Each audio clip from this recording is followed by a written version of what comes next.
A hospital may be the last place where people would choose to get married. But if your fiancé is scheduled for risky surgery, you might not want to wait. For Joe Tucker and Joyce Womack of Leesburg, Georgia, their wedding was unique. But the real miracle would come later with a visit from a mysterious stranger.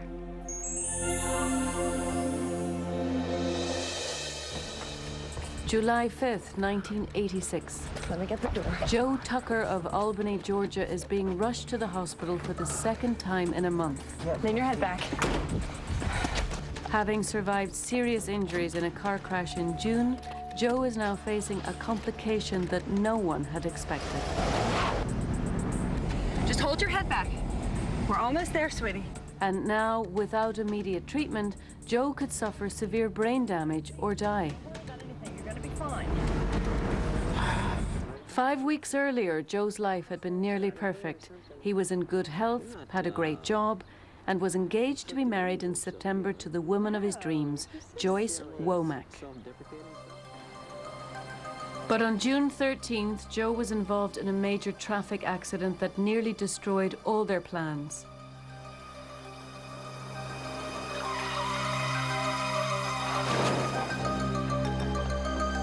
The force of the impact threw Joe's head into the door of the cab, leaving him with a concussion and severe injuries to his back and spine.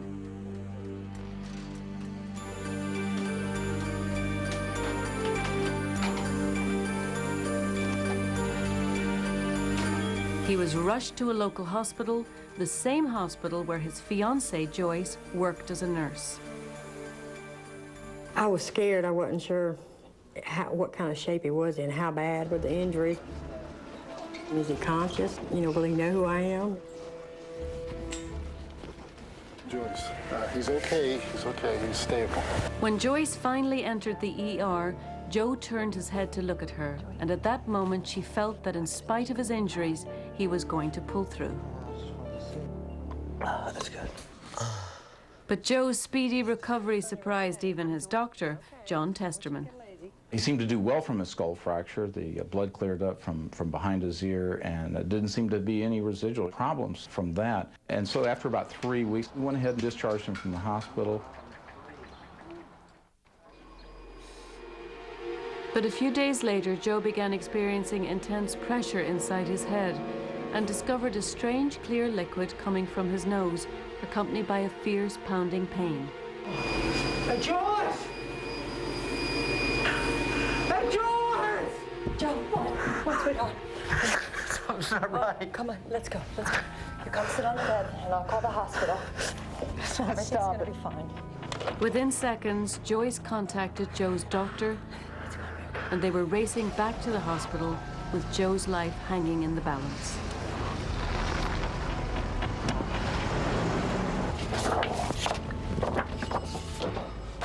X-rays revealed a small hairline fracture at the base of Joe's skull, a direct result of his original accident, but with a far more dangerous consequence.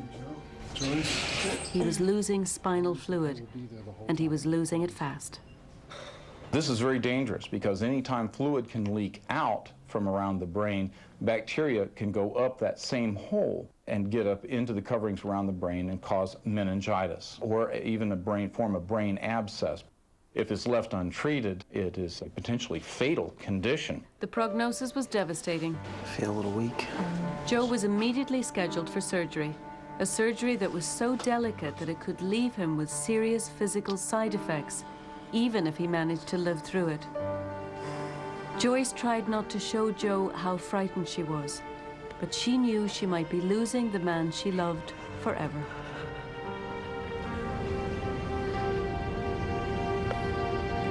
And so together they made an important decision. Their marriage would no longer take place in September. It would happen now in the hospital. You'd marry me like this? Yes, I would in a minute. The entire hospital staff helped in the preparation, and on July 12, 1986, the ceremony proceeded as planned. Joe's on a stretcher, but I guess Standing up there saying our vows, I didn't feel like he was sick. It was just like we were on our own little world, you know, saying our vows. And this was it. This was the beginning of my, you know, my new life with this special person. Right at that moment, everything felt right. It was just perfect.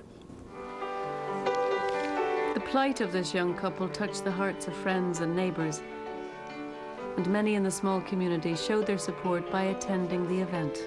People that I didn't even know were coming up and telling me, hey, you know, we're praying for Joe. You know, we're praying for Mr. Tucker. Let him know that we're supporting him. But there was one person whose prayers would change their lives forever. She arrived in Joe's room the night before the operation, long after visiting hours were over. Mr. and Mrs. Tucker? The Tuckers didn't recognize the woman. You don't know me, but I've been sent here to pray for you. We're just thinking she's one of the people from the church visiting that visits all the patients. We ask that Joe be healed. The woman told Joe that he would not require surgery the next day, that miracles do happen.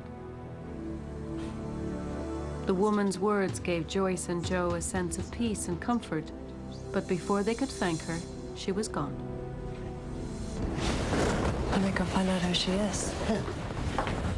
And when Joyce ran to catch her, she was in for the surprise of her life. When I asked the nurse, I said, did you happen to see which way the lady that just came out of Joe's room in a green dress went? And she says, nobody come out of your room. I thought, well, that's odd. I said, well, a lady just left, you know, that came in the room to visit, and I missed her leaving. And then she said again, she said, well, I didn't see anybody come out of the room. Who was this mysterious lady in green? Was she real, or had they just imagined seeing her? The next morning, they received their answer. When the doctor arrived for a pre-op checkup, the fluid had miraculously stopped flowing. This looks really good. It looks really good. And I said, it has stopped. I'm not leaking no more. He's made me shake my head left and right. It's stopped. And Joe says, well, you remember what that lady said? She said there wouldn't be a need for surgery. And that's when Joe and I realized she was right. She knew something. We're going to do a couple more tests in a few hours, and if everything works out, you may be going home tonight. You're kidding. I'm not kidding you. You're not kidding me. I thought, you know, wow, I'm supposed to have surgery at 7, but in a couple of hours I can go home.